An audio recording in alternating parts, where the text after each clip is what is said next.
In 2004, the LEGS organization was founded by Roger Gonzalez. Their goal was to design and develop a low-cost prosthetic knee joint that could be manufactured in the developing world. We have implemented this knee in Africa, Asia, and Latin America. The LEGS knee is a very important technology because we don't have many affordable options. We keep the joint portable by having the clinicians be able to make it locally and maintain it locally so that it's a long-term solution. You are coming to teach us on how to manufacture a polycentric knee. I don't think it has happened elsewhere in the world.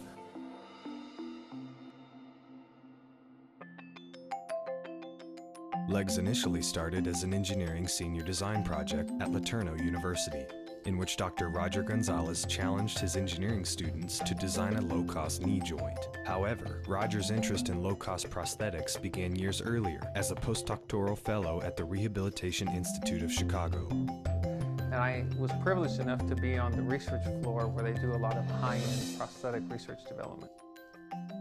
Being the fact that I had seen what had gone on in some parts of the developing world, I realized that it's a shame that those of us who really have the least level of amputations around the world have some of the best technology.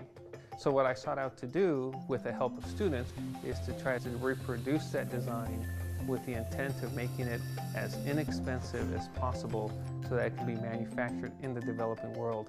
And that's kind of been our mission for the last 7 years. This is my dad and I. Back in 1970, I was about 7 years old. We're sitting together here on our car in some city in Mexico. When I was young with my father, we were walking down the street in Juarez and saw a little boy that was crippled. I don't remember the exact details, but I guess I made some snide remark and giggled, and my dad sternly picked me up and told me, well, but for the grace of God, there go you and I. And that really made an impact upon me, and to this day I've carried that event with me. I come from a family where my mom and dad are uneducated. My mom only got to second grade. My dad had to drop out of high school. Through that process, they had to live life pretty difficult. My dad, for the most part in his entire life, made minimum wage and had to raise us, and it was hard. Although they never really demanded us to go to school, they taught us how to work hard. I wasn't the most brilliant kid in school, so I knew that if I was going to have to do well, that I'd have to be able to work as hard as my dad did, as he worked for us. Of Roger's 6 siblings, 4 have graduate degrees, with 3 of those being doctoral degrees.